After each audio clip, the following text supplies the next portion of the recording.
चलिए अपने आत्मा के ज्ञान और ध्यान की ओर।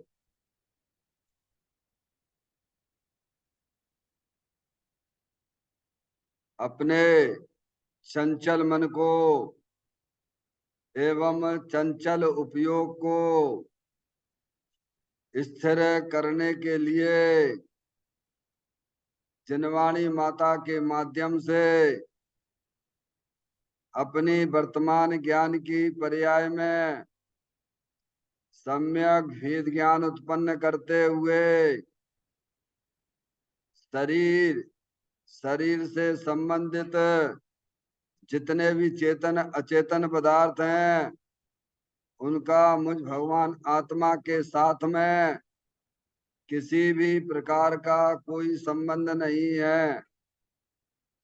इस प्रकार समस्त पर पदार्थों में अपने संबंध की वृत्ति को छोड़ते हुए अंदर में जो अखंड ज्ञान ज्योति स्वरूप भगवान आत्मा है उसमें ही वर्तमान पर्याय का संबंध जोड़ते हुए कि मेरा यह भगवान आत्मा सदा काल शरीर आदि पर पदार्थों से भिन्न प्रकट अखंड ज्ञान ज्योति स्वरूप है।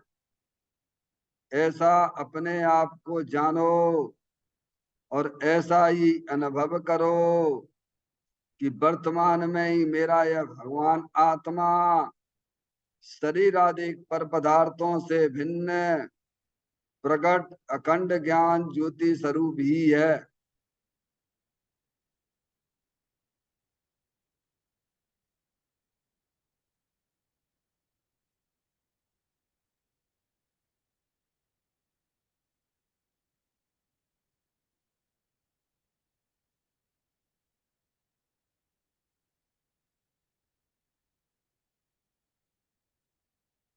इसी प्रकार से संसार अवस्था में आत्मा की पर्याय में जो विविध प्रकार के पुण्य पाप के परिणाम दिखाई देते हैं वे समस्त परिणाम पर द्रव्यों के लक्ष्य से होने वाले भाव हैं।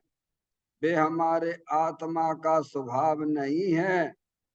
ऐसे समस्त रागादिक परिणामों में एकत्व बुद्धि, ममत्व बुद्धि, कर्तृत्व बुद्धि, भोक्तत्व बुद्धि तथा उन रागादिक परिणामों की ज्ञाता बुद्धि को भी छोड़ते हुए अंदर में जो अखंड ज्ञान ज्योति स्वरूप भगवान आत्मा है जो कि पूर्ण निराकुलता वाला है, पूर्ण सुख शांति के भंडार स्वरूप है, ऐसे ज्ञायक प्रभु परमात्मा को शरीर रागादिक से भिन्न होकर मैं तो तीनों काल पूर्ण वीतराग आनंद मूर्ति स्वरूप भगवान आत्मा हूँ, ऐसा अपने आप को जानो और ऐसा ही अनुभव करो कि वर्तमान में ही मेरा यह भगवान आत्मा शरीर रागादिक से भिन्न पूर्ण निराकुलता वाला है, पूर्ण सुख शांति के भंडार स्वरूप है, पूर्ण वितराग आनंद मूर्ति स्वरूप है।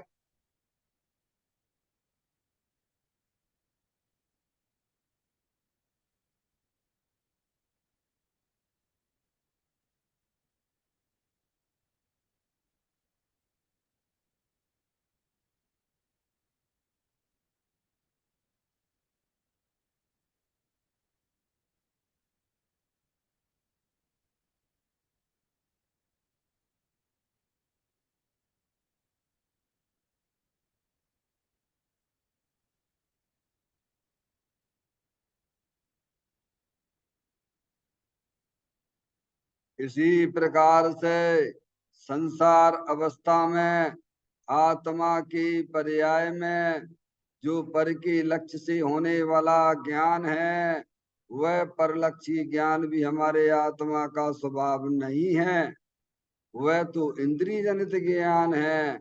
इस प्रकार शरीर रागादिक और परलक्षी ज्ञान की पर्यायों से विभिन्न मैं तो एकमात्र अखंड ज्ञान ज्योति स्वरूप भगवान आत्मा हूँ, ऐसा अपने आप को जानो और ऐसा ही अनुभव करो कि वर्तमान में ही मेरा यह भगवान आत्मा शरीर रागादि और खंड खंड ज्ञान की पर्यायों से भी भिन्न एकमात्र अखंड ज्ञान ज्योति स्वरूप है।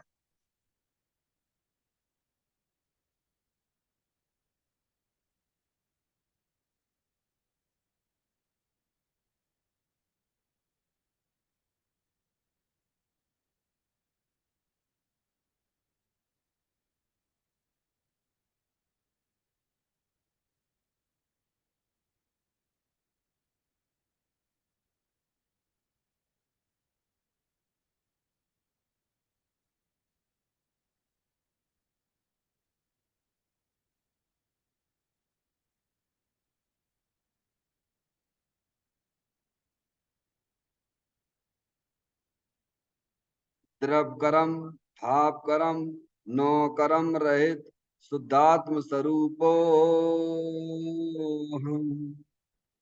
मेरा ये भगवान आत्मा सदा काल शरीर आदि नौ कर्मों से भिन्न है। मेरा ये भगवान आत्मा सदा काल ज्ञान वर्णादि 8 कर्मों से भी भिन्न है। मेरा ये भगवान आत्मा सदा काल मूराग देश भाव कर्मों से भी भिन्न है। इस प्रकार द्रव कर्म भाव कर्म नौ कर्म तीनों कर्मों से रहित मैं तो एकमात्र परम पवित्र शुद्धात्म स्वरूप हूँ, ऐसा अपने आप को जानो और ऐसा ही अनुभव करो कि वर्तमान में ही मेरा यह भगवान आत्मा तीनों प्रकार के कर्मों से रहित एकमात्र परम पवित्र शुद्धात्म स्वरूप है।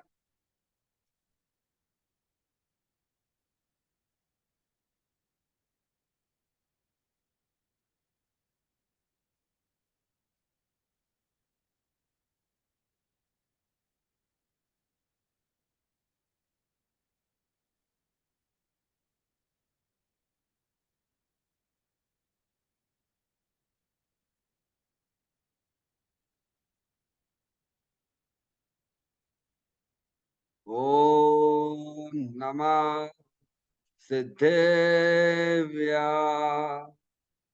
ओम नमः सिद्धेव्या। ओम नमः सिद्धेव्या। चिंतामणि सम स्वयं का चैतन्य तत्व महान है। निज का करूं मैं चिंतवन निज का करूं श्रद्धान में। शुद्धात्मा ही देव है जो गुण अनंत निधान है। मैं स्वानुभव में देख लूं आत्मा स्वयं भगवान है। मैं स्वानुभव में देख लूं आत्मा स्वयं भगवान है। रिमण जान परिठिया कम कलंक भी अपाल दौ जैन परूं ते पर मपुड़ बेबी। सब करम मल्लिका नाश करवर प्राप्त कर निज आत्मा। जो लीन निर्मल ध्यान में नम कर निकल परमात्मा। सब नाश कर घन घाति अरे अंत पद को पा लिया। कर नमन उन जिन देव को यह काव्य पथ अपना लिया। श्री योग सारजी नामक परम आध्यात्मिक ग्रंथ स्वाध्याय हेतु में विराजमान है। आज से 1400 वर्ष पहले इस महान पवित्र ग्रंथ की रचना दिगंबर संत योगेंद्र महाराज जी हुए हैं। उन्होंने इस महान पवित्र ग्रंथ की रचना की और उन्होंने इस ग्रंथ का नाम योग सार जी रखा। योग सार जी का सीधा सा अर्थ है मुक्ति के मार्ग में योग का मतलब जोड़ होता है। किसका किसके साथ में जोड़ करना? तो अरिहंत परमात्मा कहते हैं कि अपनी वर्तमान शुद्ध ज्ञान की पर्याय का अंदर में जो अपना त्रिकालिक ध्रुव भगवान आत्मा जो सदाकाल द्रव कर्म भाव कर्म नो कर्म से रहित अखंड ज्ञान ज्योति स्वरूप है, ऐसे ज्ञायक प्रभु परमात्मा के साथ में अपनी वर्तमान पर्याय का संबंध जोड़ने का नाम योग है, जिसे शास्त्रीय भाषा में सम्यक दर्शन सम्यक ज्ञान भी कहते हैं। और उस चैतन्य भगवान आत्मा में ही अपनी वर्तमान पर्याय को मग्न कराना उसे सार कहते हैं। तो योग सार क्या हो गया? सम्यक दर्शन सम्यक ज्ञान सम्यक चारित्र वाली निर्मल पर्याय पवित्र पर्याय जो अपने आत्मा के आश्रय से प्रकट होती है, इसे यहाँ योग सार कहते हैं। योग सार ग्रंथ के माध्यम से हम और आप यहाँ पर 34वें नंबर की गाथा का स्वाध्याय कर रहे हैं, जिसके अंतिम पॉइंट पर आज विचार करेंगे, जिसमें योगेंद्र महाराज यही बात बताना चाहते हैं इस गाथा में कि आपसे आपको ध्यान, अगर 4 गति 84 लाख योनियों में जन्म मरण नहीं करना है, दुखी नहीं होना है, तो हम तुम्हें एक सूत्र बता देते हैं। उस सूत्र को आप अपने जीवन में उपयोग करोगे तो तुम्हारे सारे दुख के संकट भी खत्म हो जाएंगे और तुम जो है मोक्ष मार्ग में गमन करने लग जाओगे और अल्पकाल में तुम्हारी आत्मा की पर्याय में अनंत दर्शन अनंत ज्ञान अनंत सुख अनंत वीर जैसी परिपूर्ण निर्मल पर्याय परमात्म दशा प्रकट हो जाएगी, जो महावीर भगवान ने अपनी पर्याय में किया है। समझ में आ गया भैया? तो क्या करना पड़ेगा? प्रभु आप इतना काम करिए कि आपसे आपको ध्याइए। आपसे आपको ध्याने का मतलब ये है कि अपनी वर्तमान शुद्ध ज्ञान की पर्याय को अंदर जो त्रिकालिक ध्रुव भगवान आत्मा जो तीनों काल विद्यमान वस्तु है उसका ज्ञान करो, उसका श्रद्धान करो, उसमें ही अपनी पर्याय को लीन करो। समझ में आया? इसका मतलब ध्यान। ध्यान किसे कहते हैं? अंदर जो चैतन्य भगवान आत्मा है उसके सन्मुख होकर अपनी पर्याय का प्रणमन कराओ। समझ में आया भैया? ये गाथा में हमें बताया गया है। देखिए गाथा का पाठ करते हैं। पर भाव का परित्याग कर अपनत्व आत्म में करे, जिन देव ने ऐसा कहा शिवपुर गमन व नर करे। क्या कहते हैं? पर भाव का परित्याग कर, जो हमारी आत्मा में जो मोह राग देश के परिणाम होते हैं वे परद्रव्यों को अपना जानने से, परद्रव्य को अपना मानने से, परद्रव्यों का लक्ष्य करके जो हमारी आत्मा में मोह राग देश के परिणाम होते हैं वे प्रभाव है, उनका हमें करना है त्याग। क्या करना है? समझ में आया भैया? और अंदर जो चेतन आत्म वस्तु है वह आप स्वयं हो। समझ में आया? जो जानने देखने वाली चेतन वस्तु है उसे तुम स्वीकार करो कि मैं मनुष्य नहीं हूँ, मैं स्त्री नहीं हूँ, मैं रागी नहीं, मैं देशी नहीं, मैं तो अनंत शक्तियों के भंडार स्वरूप आत्मा हूँ। ऐसे उसमें अपनापन स्वीकार करो, अपनापन दो। क्या भगवान? अब अपनापन तो आपको जब आएगा जब इन चीजों का सब आपको ज्ञान होगा पहले। क्या भगवान? अभी आत्मा का परिचय ही नहीं है भगवान, तो अपनापन आत्मा में कैसे आ जाएगा? अभी इसका भी ज्ञान नहीं है कि हमारे पर्याय में जो भी रागादिक परिणतियां होती हैं वे परद्रव्यों के लक्ष्य से हो रही हैं भगवान, तो उनका त्याग भी कैसे करोगे? इन चीजों की ज्ञान की जरूरत पड़ती है कि नहीं पड़ती है? अध्यात्म के ज्ञान की जरूरत पड़ेगी कि नहीं पड़ेगी?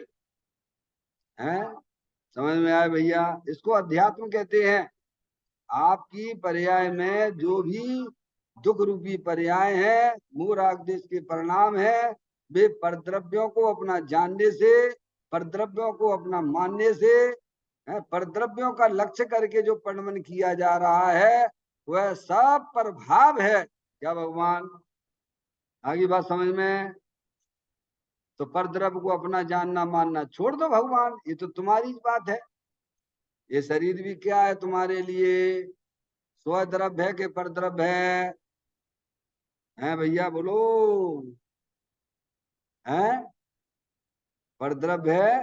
तो शरीर से संबंधित जितने भी भार में चेतन अचेतन पदार्थ में स्वद्रव्य है कि परद्रव्य है, तो उनको भी जानना मानना छोड़ो। समझ में आया भैया? एक बात। दूसरी बात, अरिहंत परमात्मा देवशास्त्र गुरु स्वद्रव्य है कि परद्रव्य है? बोलो। ये तो बड़ा भारी कठिन है भगवान। हाँ, अगर प्रभाव का त्याग करना है तो प्रभाव क्या है इसका ज्ञान करना पड़ेगा, और स्वद्रव्य क्या है इसका भी ज्ञान करना पड़ेगा। तुम समझो कि हम ऐसी हमारा संसार का अभाव हो जाएगा, 4 गति 84 लाख योनियों का अभाव हो जाएगा, 3 काल में नहीं होगा। चाहे कितनी भी भगवान की शीर्षासन लगा के भगवान की पूजा करो। समझ में आया? अभी आने वाली है अगली गाथा। अगली गाथा में यही बताने वाले हैं। व्यवहारिक ज्ञान का पता नहीं और बस माला जपे जा रहे हो, दान दिए जा रहे हो, भगवान की एकांत पूजा किए जा रहे हो, कुछ पता नहीं। कछ सुध बुध नाही रही है, मिथ्या मत छाए गई है। कब से? कब से भैया मिथ्या के चक्कर में पड़े हुए हो तुम? हैं? ये जैन देव परमात्मा मिली है, माँ जनवाणी माता मिली है, हमारे अनंत काल के मिथ्यात को धोने के लिए है। समझ में आया भैया? अब इसका ज्ञान करना कि नहीं करना? इन 7 तत्वों का ज्ञान करना कि नहीं करना? 6 द्रव्यों का ज्ञान करना कि नहीं करना? अपने आत्मा का ज्ञान करना कि नहीं करना? नहीं करोगे तो ऐसी जैसे लुढ़कते हुए चले आ रहे हो, 4 गति 84 लाख योनियों में चले जाओगे। मनुष्य पर्याय मिली है, जैन कुल मिला है, यहाँ अपन अपना ज्ञान नहीं लगा रहे। समझ में आए? बस एकांत भगवान की पूजा कर ली, भगवान की भक्ति कर ली, और समझ रहे हम मोक्ष मार्गी। बिल्कुल मोक्ष मार्गी नहीं हो, तुम तो संसार मार्गी हो, क्योंकि तुम्हें अभी भगवान की बताई हुई बात पर ज्ञान ही नहीं है। और ज्ञान नहीं है तो श्रद्धान का अभाव चल रहा है। समझ में आया भैया? ये गाथा हमको यह सिखलाती है। समझ में आया भैया कि पर भाव का त्याग करो और अपने चेतन भगवान आत्मा का ग्रहण करो। तो इन चीजों का ज्ञान की जरूरत है कि नहीं है डॉक्टर साहब, आप बताओ? जिसका त्याग करवा रहे हैं उसका भी ज्ञान चाहिए, और जिसको ग्रहण करवा रहे हैं उसके भी ज्ञान की जरूरत पड़ती है भगवान। मोक्ष मार्ग में जाना हो तो, और संसार में रखड़पट्टी करना, जन्म मरण करना है, तो बिल्कुल भगवान के मंदिर में, अरिहंत परमात्मा के मंदिर में तो चढ़ना ही नहीं। समझ में आया भैया? हाँ डॉक्टर साहब, बिल्कुल यहाँ आने की जरूरत नहीं है, जिन मंदिर में आने की जरूरत नहीं है। अगर जन्म मरण का ही हमारा प्रोग्राम है तो बिल्कुल जैन मंदिर में तो आना ही नहीं, क्योंकि जैन मंदिर होते हैं भव के अभाव के लिए होते हैं। अरिहंत परमात्मा हमारे भव के अभाव में निमित्त होते हैं। वीतरागी संत हमारे भाव के अभाव में निमित्त होते हैं। माँ जनवाणी माता हमारे भव के अभाव में निमित्त होती है। समझ में आया? ये जितने भी साधन मिले हैं देव शास्त्र गुरु के, भव के अभाव के लिए मिलते हैं, भव बढ़ाने के लिए नहीं मिलते हैं। समझ में आया? भव बढ़ाने के लिए तो आप ऐसे ही कर ही रहे, भव बढ़ा ही रहे हो, उसमें क्या, उसमें कौन सी बड़ी बात है? अपना एक प्रोग्राम निश्चित करिए कि प्रभु मुझे अब संसार सागर में जन्म मरण नहीं करना है। समझ में आया? मुझे अब ये दुख अच्छा नहीं लगता है। अब तो प्रभु मैं आपके ही साथ में आपके समकक्ष बैठना चाहता हूँ। आपने जो अपनी आत्मा की पर्याय में जो अनंत दर्शन, अनंत ज्ञान, अनंत सुख, अनंत वीर जैसी परिपूर्ण निर्मल पर्याय का लाभ ले रहे हो प्रभु, बस मुझे वो ही चाहिए। क्या चाहिए? अरे पहले, अरे स्कूल पढ़ते हो, कॉलेज में पढ़ते हो, तो सबसे पहले अपना लक्ष्य निर्धारित करके एडमिशन लेते हो कि नहीं लेते हो? यहाँ इतनी मूर्खता क्यों चल रही हमारी पर्याय में? क्या भगवान? डॉक्टर साहब कितनी मूर्खताई चल रही है पर्याय में, देखिए तो आप। ना तो हमें आत्मा का पता, ना आत्मा के साथ में रह रहे कर्म अनादि काल से उनका भी ज्ञान नहीं, उनके उदय आ रहे उनका भी ज्ञान नहीं। समझ में आए भैया? अगर मोक्ष मार्ग में गमन करना है तो आपको अपने आत्मा को भी समझना पड़ेगा, अंदर जो कर्मों की रचना है उसको भी समझना पड़ेगा, उनके उदयों को भी समझना पड़ेगा। समझ में आया भैया? और अंदर चेतन भगवान आत्मा कैसा है उसको भी समझना पड़ेगा। इसीलिए बोलता हूं, क्योंकि इसके बिना हम अगर चाहें तो भाई साहब मोक्ष मार्ग में चले जाएं, बिल्कुल ना जा सकते। थोड़ा सा पुरुषार्थ कर लो, बहुत बड़ी बात नहीं है। थोड़ा सा आपके ज्ञान की जागृति की जरूरत है। समझ में आया भैया? ये मौका मिला है, शॉर्टकट उपाय है। भगवान कहते हैं अभी तुम्हारे बढ़िया में इतनी पर्याय, इतनी अच्छी अच्छी पर्याय प्राप्त हो जाए ये बैठे बैठे। क्या जितनी भी तुम्हारी पर्याय में दुख रूपी पर्याय चल रही है, हम तुम्हें बता देते हैं, तुम अपने जीवन में जे अपना लो ना, तुम्हारी पर्याय में दुख रूपी पर्याय गायब हो जाए और अतीन्द्रिय आनंद वाली पर्याय ना मिले तो गारंटी से कहते ज्ञानी हमारे पास चले आइए। समझ में आया? पर करना तो पड़ेगा। सामने वाला तो मार्ग बताने वाला है। क्या है डॉक्टर साहब? सामने वाला तो मार्ग बता सकता है, पर चलना तो स्वयं ही पड़ेगा। इसीलिए इस गाथा में बड़ी महत्वपूर्ण बात बताई जा रही है कि पर भाव का त्याग करो। पर भाव यानी क्या? आत्मा की पर्याय में परद्रव्यों के निमित्त से जो मोह राग देश के परिणाम हो रहे हैं वे सब प्रभाव हैं। क्या डॉक्टर साहब? और जो अंदर चेतन वस्तु है मोह राग देश के परिणाम से रहे, पूर्ण वितराग आनंद स्वरूप है, सुख शांति के भंडार स्वरूप, इसे अपनाइए। समझ में? अपनाने वाली और छोड़ने त्याग करने वाली ज्ञान की पर्याय कौन है? कौन करेगा ये सब काम? वर्तमान शुद्ध ज्ञान की पर्याय करती है। समझ में आया? इसीलिए ज्ञानियों ने ज्ञान को ही प्रत्याख्यान किया। क्या कहा है? ज्ञान ही प्रत्याख्यान है। तो कहते हैं पर भाव का त्याग करो।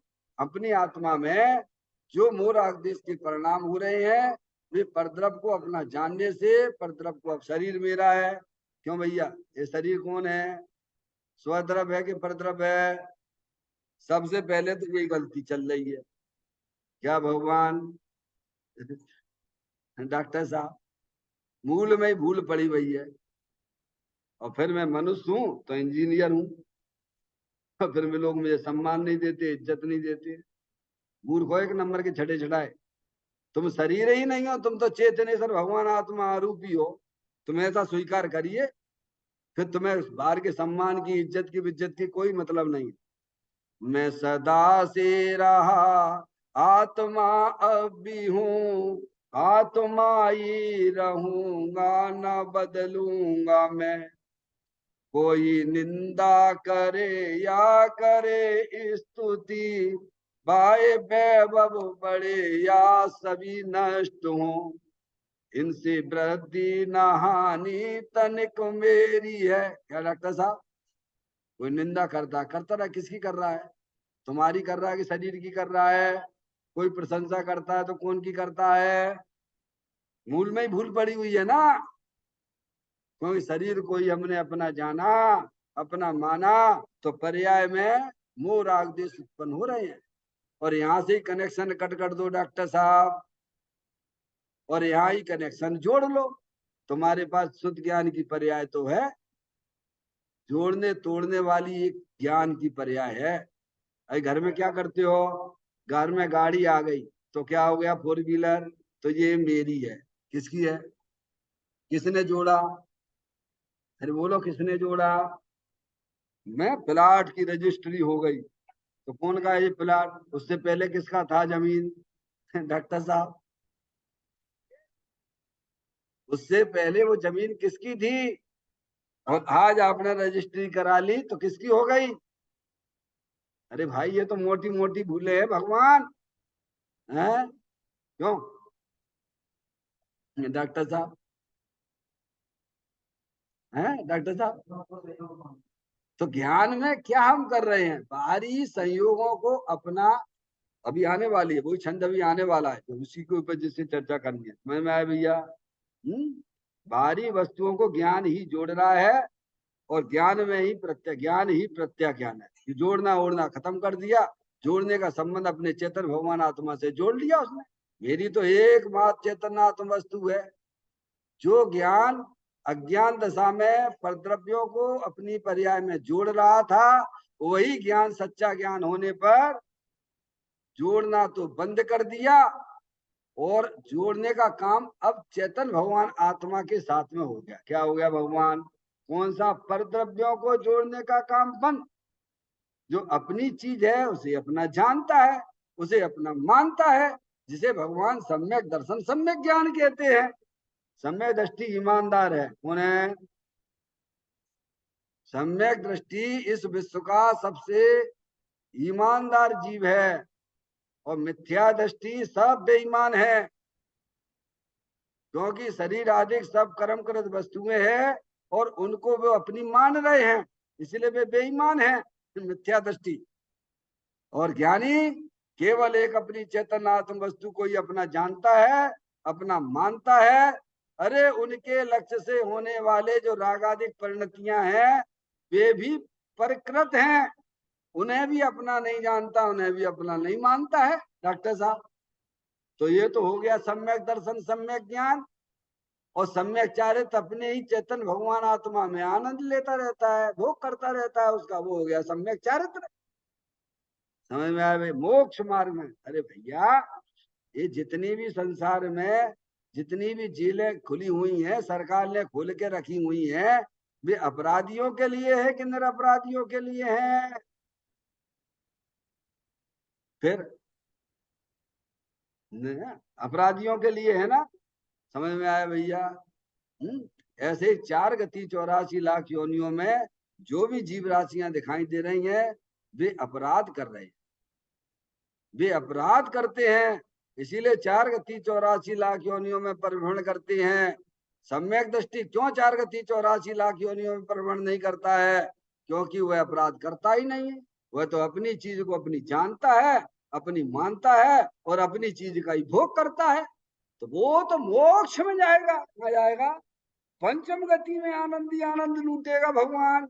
डॉक्टर साहब, वो क्यों इस संसार में रखड़पट्टी करेगा, क्यों जन्म मरण करेगा? समझ में आगे भैया? हमें मोक्ष मार्गी होना है। तो ज्ञानी कहते हैं कि आपकी आत्मा की पर्याय में जितनी भी विभाव रूप परिणतियां हैं, मोह राग द्वेष के परिणाम है, वे प्रकृत परिणाम है, उनको अपना जानना मानना छोड़िए सर्वप्रथम। और अंदर जो मोह राग द्वेष के पीछे जो अंदर चेतन आत्म वस्तु है, जो सदा काल वितराग आनंद मूर्ति स्वरूप है, सुख शांति के भंडार स्वरूप है, मैं आत्मा हूं, मैं मनुष्य नहीं, मैं स्त्री नहीं, मैं रागी नहीं, मैं द्वेषी नहीं, मैं तो एक मात्र अखंड ज्ञान ज्योति स्वरूप है। समझ में आया? ऐसा जब ज्ञान प्रवर्तन करता है, तो जिन्हें देव परमात्मा कहते हैं कि वह आत्मा शिवपुर में गमन करता है। कहाँ डॉक्टर साहब? तो बिगाड़ कहाँ पर है? जहाँ बिगाड़ है वहीं सुधार करो। डॉक्टर साहब हमारे इस हाथ में दर्द है, तो आप इलाज इसका करोगे किसका करोगे? दाहिने का करोगे कि बाइने का करोगे? अरे बोलो भगवान, जहां तकलीफ है वहीं पर इलाज हुआ करता है। ऐसे ही ज्ञानी कहते हैं तुम्हारी जो तकलीफ है, समझ में आया भैया, ये मोह राग देश के परिणाम है। तुम्हारी तकलीफ है जो परद्रव को अपना जानने से, परद्रव को अपना मानने से हो रहे हैं। तुम परद्रव को अपना जानना मानना छोड़ दो, अपने चेतन भगवान आत्मा को अपना जानो मानो, तो अब ये तुम्हारी तकलीफ दूर हो जाएगी डॉक्टर साहब, यही बैठे बैठे दूर हो जाएगी। समझ में आया भैया? देखिएगा इसकी अंतिम चर्चा की तरफ अपन चलते हैं। 6 डाला ग्रंथ है जो पंडित दौलत राम जी ने लिखा है, उसकी कल अपन ने अंतिम लाइनें पढ़ी थी, आज थोड़ा उस पर विचार करेंगे, और जो अंतिम चर्चा इस छंद की वो है, वो भी अपन उस पर भी विचार आ जाएगा। पुण्य पाप फल माई अरक बिलखो मतवाई, ये पुद्गल पर जाए उपज बिन से फिर थाई। लाख बात की बात यही निश्चय उर लाओ। तोड़ सकल जग दंद फंद निज आत्म ध्याओ। ये जो है चौथी डाल का 9वें नंबर का छंद है। क्योंकि 2 लाइनें दी हैं, 2 लाइनें यहाँ नहीं लिखी हैं। समझ में आया डॉक्टर साहब? छेड़ाला है ना, छेड़ाले है ना, उसकी चौथी डाल का 9वें नंबर का छंद है, जो यहाँ से चालू होता है। पुण्य पाप फल माई हरख बिल को मत बाई। ये पुद्गल पर जाए उपज बिन से फिर थाई। क्या मतलब डॉक्टर साहब? पुण्य पाप फल माई हरख बिल को मत बाई। सारी दुनिया इसी में लफड़े में पड़ी हुई है, सब इसी में पड़े, क्योंकि उन्हें अपनी आत्मा का ज्ञान नहीं, और आत्मा के साथ में जो कर्म रह रहे उनका भी उन्हें ज्ञान नहीं। समझ में आया भैया? ज्ञान ही नहीं तो श्रद्धान कैसे होगा डॉक्टर साहब? नहीं आई समझ में? अंदर एक कर्मों की रचना है, 8 कर्मों की रचना है। तो ज्ञानी हमें समझाते हैं, पुण्य पाप फल माई हरख बिल को मत भाई। पुण्य पाप फल माई क्या? ये बाहर में जितनी भी भौतिक सामग्रियां सुखरूप मिलती हैं, वे पुण्य के उदय से मिलती है। क्या है? शरीर में निरोगता है तो काय से है? पुण्य के उदय से है। बाहर में जो आपको सुख सामग्री भौतिक सामग्री मिली है, आपके पास गाड़ी है, मकान है, सब खाने पीने की बढ़िया व्यवस्थाएं हैं, एसी है, क्या डॉक्टर साहब? हैं? गरीबों के पास में तो बेचारे पंखा भी नहीं, हाथ में हाथ चलाने वाला। डॉक्टर साहब आपको बढ़िया एसी मिली है, बढ़िया बिल्डिंग मिल गई, सब कुछ मिल गए, सब स्त्री पुत्र आदि भी तुम्हारे अनुकूल परिणमन कर रहा है। ये सब भौतिक सामग्रियां आपके पुण्य के उदय से ही मिलती हैं। अंदर है ना कर्मों की रचना। अब अज्ञानी है ना तो आत्मा को जानता है, ना अंदर के कर्मों की व्यवस्था को समझता है। अभी एक्सीडेंट हो गया डॉक्टर साहब, क्या हुआ? आप 2 व्हीलर लेके जा रहे थे, 4 व्हीलर वाले ने एक्सीडेंट कर दिया, आपके हाथ में अथवा पैर में चोट आ गई, तो काय के लिए कैसे आई ये? कौन के का कौन ने किया ये? तो अंदर एक कर्म की रचना है।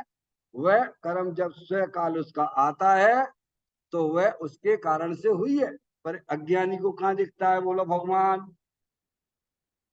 है अज्ञानी को तो यही दिखाई देता है डॉक्टर साहब कि मैं 2 व्हीलर से जा रहा, वो 4 व्हीलर हमारी 4 व्हीलर से टकरा गया, तो गलती इसकी है। गलती उसकी है कि तूने ही अंदर पहले जो है ऐसे पाप कर्म बांधे थे, वे आज तेरे उदय में आए। क्या भगवान? और तूने ही ऐसे परिणाम किए थे, स्वभाव किए थे, तो पुण्य कर्म बांधे थे। तो मैं ही स्वयं पुण्य पाप के कर्मों का कर्ता धरता हूँ भगवान। सारा खेल परिणामों का है। डॉक्टर साहब आपको ये शरीर मिला, मेरे को ये शरीर मिला, किससे कैसे मिला? ये सब आपके परिणामों के माध्यम से ही मिला है। बात समझ में आ रही भैया? और हम क्या मानते हैं? हर्ष करते हैं। क्या डॉक्टर साहब? पुण्य पाप फल माई हरक बिल को मत बाई। पुण्य के उदय में मैं चोला गली सकड़ी, क्या हो गया भगवान? भूल गए सब। भगवान क्या कह रहे हैं? कुछ नहीं सुनना। क्या कहा? पुण्य के उदय में समझ में आया भैया, और पाप के उदय में सब भगवान याद आने लगती है। हे भगवान हमारे घर में इतनी प्रतिकूलता आएगी, भगवान दूर कर दियो। भगवान दूर नहीं करते हैं, भगवान तो मार्ग बताते हैं। तूने अनादिकाल से यही धंधा किया, उल्टा सीधा किया है, पाप में तू लिप्त रहा था, तो तेरे कर्म तेरे साथ में बंधे हैं। समझ में आया? उनको किस प्रकार से दूर किया जाए उसकी व्यवस्था सोचो। समझ में आया भैया? एक द्रव दूसरे द्रव का यहाँ कुछ नहीं करता है। अंदर जो कर्मों की रचनाएं की हैं, वे आपके ही परिणामों के निमित्त से हैं, और आपके ही परिणामों के निमित्त से उनमें बदलाव होता है, और आपके ही परिणामों के निमित्त से उनकी निर्जरा भी होती है। डॉक्टर साहब ऐसा गजब का जैन दर्शन है भगवान। समय निकालो, इसको समझो, नहीं तो जा ही रहा है। हर समय मनुष्य पर्याय के जो समय हमें मिले हैं, मान लीजिए 70 साल मिल गए, 80 साल मिल गए, किसी किसी को तो 14 ही साल मिलते हैं भगवान, किसी किसी को पैदा हुए मनुष्य पर्याय के वे मिले और मर गए भगवान। समझ में आया? मैं गया था ग्वालियर में एक बार अपने मामा जी को देखने के लिए, समझ में आया? डायलिसिस में थे, 2 बच्चियां आधा घंटे में 14 साल की निपट गई। डॉक्टर साहब हमें इतना समय मिला तो काय में लगाया, अगर इसमें लगाया होता है, समझ में आया भैया, तो आपका काम हो जाता भगवान। अभी भी कुछ नहीं बिगड़ा है, अभी भी कुछ नहीं बिगड़ा है। समझ में आया भैया? ताते जिनवर कथित तत्व अभ्यास करीजे, संशय विभ्रम मोह त्याग आपो लख लीजिए। आपको जो भी बाहर में अनुकूलताएं मिलती हैं, भौतिक सामग्रियां मिलती हैं, वो आपके ही पुण्य के वजह से मिलती हैं। और आपके जो भी है प्रतिकूलताएं दिखती हैं, शरीर में प्रतिकूलता है, रोग आदि हो गया है, समझ में डॉक्टर साहब, वो आपके ही पाप के उदय से है। इसलिए पुण्य के उदय में हर्ष नहीं करना और पाप के उदय में दुखी नहीं होना, ये ज्ञानी के पास में कला है। देखो पार्श्वनाथ भगवान का जी है, पार्श्वनाथ भगवान का जी मुनि अवस्था में कितने उपसर्ग किए कमठ ने, उन्होंने क्या किया बोलो भगवान डॉक्टर साहब? अरे कितने मुनराज हमारे हैं जिनके ऊपर उपसर्ग हुआ है? डॉक्टर साहब 700 मुनराजों के उपसर्ग हुआ, उन्होंने क्या किया बता भगवान? कुछ नहीं, भेद ज्ञान की ज्योति जल रही थी उनकी ज्ञान की पर्याय में, अंदर चेतन भगवान आत्मा का अवलंबन लिए हुए थी, जानते थे ये तो हमारा उपकारी है। कौन है?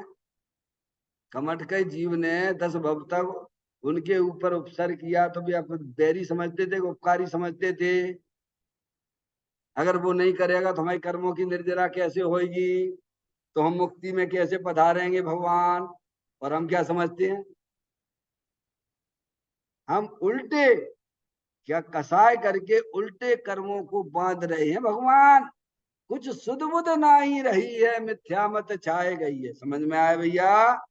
आप स्वयं अपने परिणाम की करता है, अंदर जो कर्मों की रचना है वो आपके ही परिणामों के द्वारा बनी हुई है, और उस परिणाम के द्वारा ही आप उसको कैसे निर्जरित कर सकते हैं और बदल भी सकते हैं डॉक्टर साहब। ऐसा निमित्त निमित्तिक संबंध है। समझ में आया भैया? कर्ता कर्म ना समझना डॉक्टर साहब, समझ में आया भैया? तो इसीलिए छंद में ये बात बताई जा रही है कि पुण्य पाप फल माई हरक बिल को मत बाई, ये पुद्गल पर जाए उपज बिन से फिर ताई। क्या है डॉक्टर साहब? ये पुण्य पाप के उदय और इनके जो है परिणाम, शुभ अशुभ परिणाम, सब पुण्य पाप के उदय में मिलने वाली सामग्रियां हैं भगवान। ये कोई शाश्वत नहीं है, शाश्वत तो अंदर चेतन भगवान आत्मा है। कौन है? पुण्य पाप फल माई हरक बिल को मत बाई, यह पुद्गल पर जाए उपज बिन से फिर थाई। ये पुण्य पाप के उदय उपजते हैं, नाश को प्राप्त हो जाते हैं, पर अंदर जो चेतन भगवान आत्मा जानने देखने वाला न कभी उपजता है न कभी नाश को प्राप्त होता है। इसीलिए ज्ञानी हमें समझाते हैं, लाख बात की बात यही निश्चय उरलाओ, तोड़ी सकल जग दंड बंद निज आत्म ध्याओ। क्या करना है डॉक्टर साहब?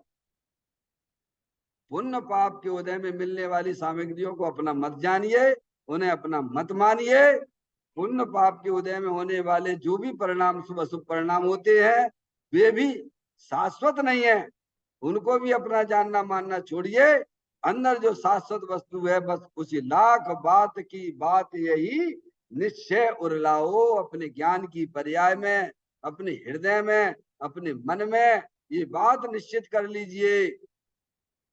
समझ में आया? सुखी होने का अगर कोई उपाय है तो अंदर चेतन भगवान आत्मा जो शाश्वत रूप से विद्यमान है उसे ही अपना जानो, उसे ही अपना मानो और उसमें ही अपनी पर्याय को लीन करो, तो वर्तमान में भी तुम्हारा आत्मा पर्याय में आनंदित हो जाएगा और अनंत काल में काय समय जो मोक्ष जैसी पर्याय का लाभ मिलेगा, अनंत दर्शन, अनंत ज्ञान, अनंत सुख जैसी पर्याय का लाभ मिलेगा। इसीलिए इन बातों को इस 6 डाला में लिखा गया है। अब देखिए इसकी अंतिम चर्चा की तरफ अपन चलते हैं। देखें आप,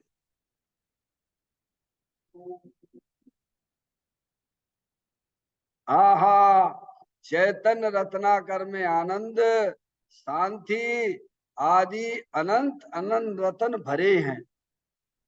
ऐसे आत्म स्वभाव की श्रद्धा ज्ञान तथा स्थिरता कर तो तेरी अल्पकाल में मुक्ति हो जाएगी। क्या है भगवान, क्या भगवान काम करने के लिए दे रहे हैं भगवान? अरे भगवान ने एक ही तो काम दिया तुम्हें भगवान, वो भी नहीं भगवान की बात सुनोगे हैं? बीतरागी संत एक ही तो बात कह रहे, तुम यही काम कर लो ना भगवान। क्या कह रहे हैं? चैतन्य रत्नाकर में आनंद शांति आदि अनंत अनंत रतन भरे हैं। किसकी बात चल रही है? किसकी बात चल रही है? आत्मा का वास्तविक स्वरूप ऐसा ही है, चाहे वो निगोदिया का जीव हो, चाहे वो सिद्ध परमात्मा का जीव हो, सब आत्माएं अनंत शक्तियों के भंडार स्वरूप वस्तु है। समझ में आ गई भगवान?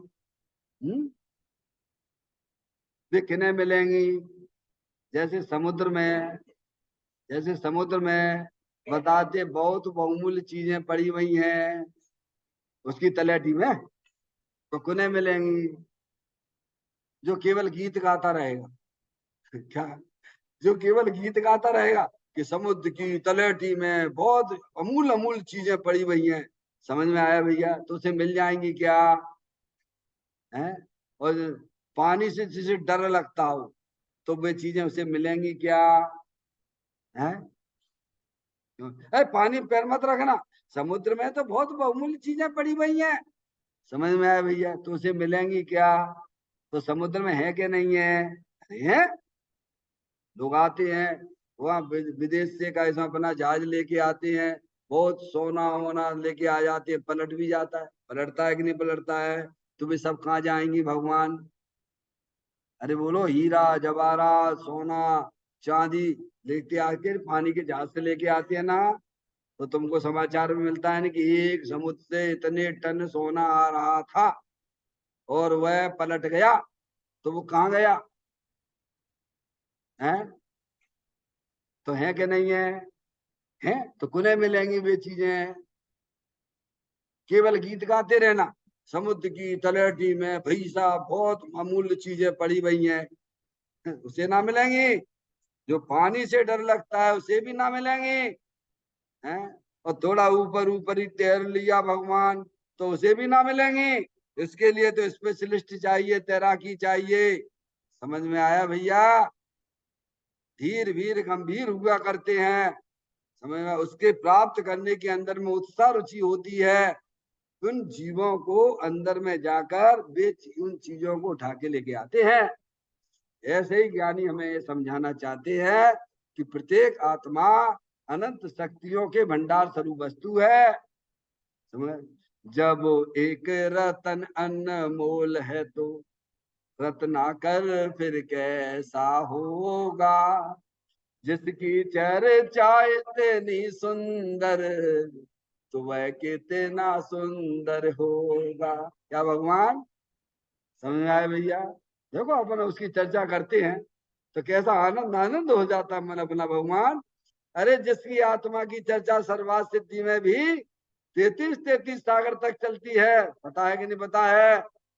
वह दिन रात का कोई भेद ही नहीं होता है, वह रात होती ही नहीं है। समझ में आया? 24 घंटे एक आत्मा की सब समय दृष्टि रहती है वहां पर, सब अपनी आत्मा को जानने वाले रहते हैं वहां पर, 24 घंटा चलती है। समझ में आया भैया? और एक बार जो चर्चा चल गई अपने आत्मा की, दोबारा रिपीट भी नहीं होती है, वो 33 सागरों तक चलती है। और हम तो आधा घंटे में बोर हो जाते हैं, क्योंकि तुम्हें अपने आत्मा का खबर नहीं है, तुम्हें अपनी आत्मा की रुचि नहीं है, तुम्हें तो शरीर की रुचि है, काय की रुचि है? तुम्हें तो भोगों की रुचि है, काय की? संयोगों की रुचि है। इसीलिए उपयोग उधर ही उधर भागता रहता है। किधर? बैठे मंदिर में है और भाग रहा है कहाँ? शरीर में बैठे हुए भगवान, शरीर से हटिए, अंदर चेतन भगवान आत्मा जलल ज्ञान ज्योति स्वरूप है। अपनी बैठक को बदलिए। समझ में आया भैया? ज्ञानी कहते हैं चैतन्य रत्नाकर में आनंद शांति आदि अनंत अनंत रतन भरे पड़े हुए हैं। जीवत्व शक्ति है, चित्त शक्ति है, दृष्टि शक्ति है, ज्ञान शक्ति है, प्रबुद्ध शक्ति है, सर्वदर्शी शक्ति है। ऐसी अनंत अनंत शक्तियों का पिंड भगवान आत्मा है। समझ में आया भैया? और सब प्रभु हैं। सब शक्तियां कैसी हैं? हाँ, समझ? प्रभु प्रभु के रूप में है। अनंत शक्तियों का पिंड भगवान आत्मा यहाँ विराजमान है। जैसे कोई गरीब व्यक्ति है, भीख मांग रहा है, क्या कर रहा है? जहाँ बैठा हुआ है ना, भीख मांग रहा है। अब कोई समझदार जानता है भाई साहब, जहाँ जो बैठा हुआ है वहां तो रत्नों का भंडार है। क्या कह रहे हैं भैया? वो भिखारी है वहां बैठा हुआ है और वहीं बैठा बैठा भीख मांग रहा है। पर कोई समझदार है, ये जानते हैं जहाँ ये बैठा हुआ है वहां रत्नों का भंडार पड़ा हुआ है। अब उसे तो ज्ञान है नहीं है। ज्ञान होता है, पहले ज्ञान की जरूरत पड़ती है, फिर श्रद्धान की भी जरूरत पड़ती है। समझ में आया भैया? बात समझ में आ रही है? है क्या नहीं है नीचे? अरे हो सकता है कि नहीं हो सकता है? इतना तो बोलो, ये पॉसिबल है कि नहीं है? भिखारी जहाँ बैठा हुआ है वह रत्नों का भंडार पड़ा हुआ है, पर समझदार है, उन्हें मालूम है। अब किसी ने ज्ञान करा दिया कि भाई साहब रत्नों का भंडार है, तुम कहाँ भिखारी जैसे काम कर रहे हो? तो है, रत्नों के भंडार पड़े हैं, मत करो। क्या? ज्ञान करो और श्रद्धान करो। मैं तुम्हें देख के कहता हूं कि रत्न का भंडार पड़ा हुआ है, तो तुम्हारा कर्तव्य क्या बनता है? बात को स्वीकार करो। समझ में आया भैया? उसका श्रद्धान करो। ऐसे हरियंत परमात्मा कह रहे हैं कि अंदर चेतन भगवान आत्मा में रत्नों के भंडार पड़े हुए, अनंत शक्तियों के भंडार स्वरूप वस्तु है, अरूपी है। समझ? जीवत्व शक्ति, चित शक्ति, दृष्टि शक्ति, ज्ञान शक्ति, प्रभुत शक्ति, विभुत शक्ति, सर्वदर्शी शक्ति, ऐसी अनंत अनंत शक्तियों का पिंड भगवान आत्मा है। अरे तुम हो भगवान, तुम मनुष्य नहीं, तुम स्त्री नहीं, तुम तो जानने देखने वाली चेतन आत्म वस्तु हो। तो भगवान की बात का स्वीकार करना कि नहीं करना है? पागल हो गया कितना? अगर सुख हो तो मिल तो ना हमको। भगवान झूठे हैं क्या है? जनवाणी झूठी है, गुरु हमको समझा रहे वे भी झूठे हैं। अगर सुख होता आत्मा में तो मिलता ना भगवान। बात तो सही है ना भगवान? ऐसे हम अनादिकाल से भगवान की बात का अनादर करते चले आ रहे हैं। जो बड़े लोगों का अनादर करते हैं दुनिया में, उनका कोई आदर करने वाला नहीं। समझ में आया भगवान? देव शास्त्र गुरु हमसे बताते हैं कि अंदर तेरी चेतनात्म वस्तु है, सदा काल अनंत शक्तियों के भंडार स्वरूप है। वो तुम्हारे इंद्रिय ज्ञान का विषय नहीं है। समझ में आ गए भगवान? ज्ञान करो, श्रद्धान में लाइए। यहाँ प्रभु की कही हुई बातें हैं। प्रभु हमारे कैसे हैं? सकल द्रव्य के गुण अनंत पर जाए अनंता, जाने एक ही काल प्रगट केवली भगवंता। समझ में आती बात? अब कहते चेतन रत्नाकर में आनंद शांति आदि अनंत अनंत रतन भरे हैं। अब भरे तो हैं तो भाई साहब मिलेंगे किन्हें? जो आत्मा की चर्चा करने में ही कंठाला आता है, क्या कह रहे? तो उसे मिलेंगे क्या? अरे समुद्र के अंदर जो रतन भरे पड़े हुए हैं, बेशकीमती चीजें किन्हें मिलेंगी? केवल चर्चा ही करता रहे। पहले तो चर्चा से एलर्जी करे, क्या कहा भगवान? और चर्चा ही करता रहे तो उन्हें से मिलेगी क्या? बातें ही करते रहना। हाँ, समुद्र में तो बहुत हीरे जवाहरात ये पड़े हुए, बेच पड़े हैं। पहले तो उसकी चर्चा से एलर्जी करे। आत्मा आत्मा की चर्चा करते रहते हैं, क्या है इसमें? क्या कहा? इसलिए बंद करो ये सब बातें। तो उसे मिलेगी क्या आत्मा? बोलो, समझ में आती बात? और केवल चर्चा ही चर्चा करता रहे तो है? समझ में आती बात?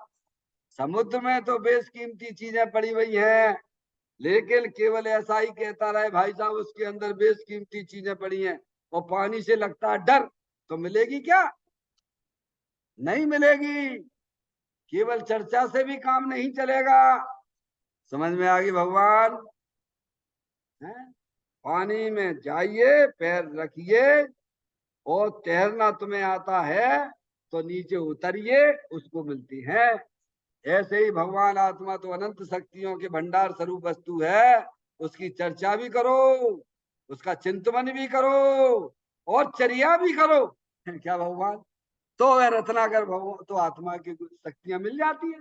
केवल चर्चा से भी ना मिलेगी, और चर्चा नहीं कर रहे तो उन्हें तो मिलने वाली है ही नहीं है, वे तो भाई काट हो गए।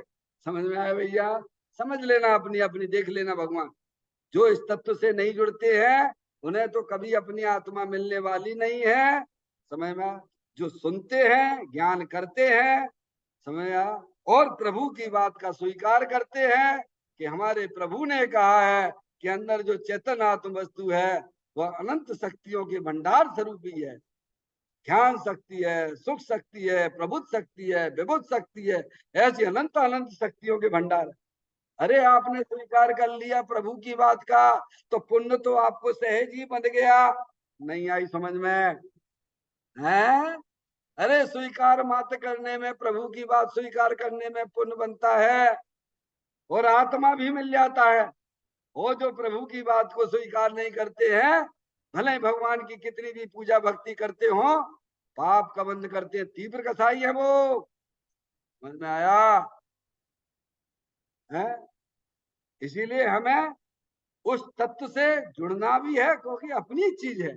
मैं आत्मा हूं, मैं मनुष्य नहीं हूं, मैं स्त्री नहीं हूं, ये चीज हमारी है, हमारे लिए है। समझ में आया? शास्त्र किनके लिए लिखे हैं? किसके लिए लिखे हैं? ज्ञानियों के लिए लिखे, क्या ज्ञानियों के?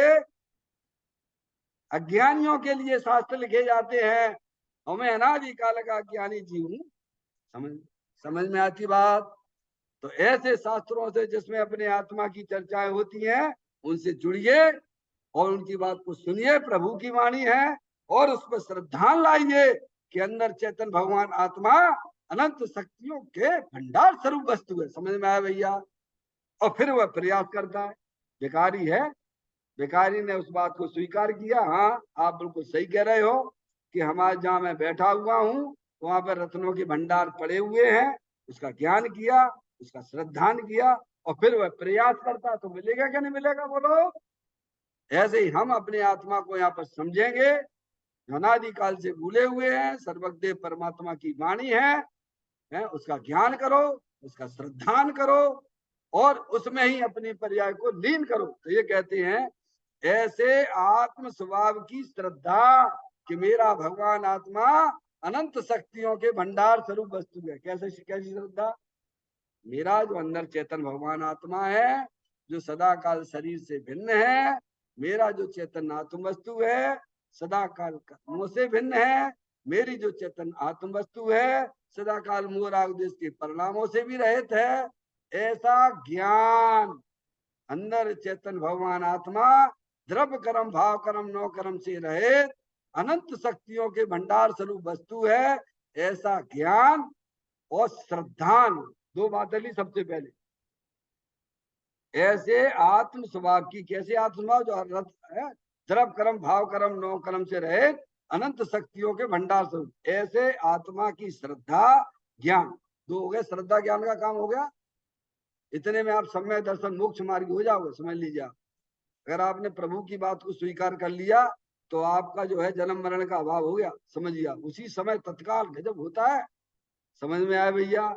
ऐसे आत्मा की श्रद्धा करना, ज्ञान करना, और फिर पीछे स्थिरता करना। क्या करना बोलो सर? छह डाला में, छह डाला में सम्य दर्शन, सम्य ज्ञान, सम्य चारित्र किसे किया है? पर द्रव्य भिन्न आप में रुचि साम्य तो भला है। आप रूप को जान पनोसु सम्यक ज्ञान कला है।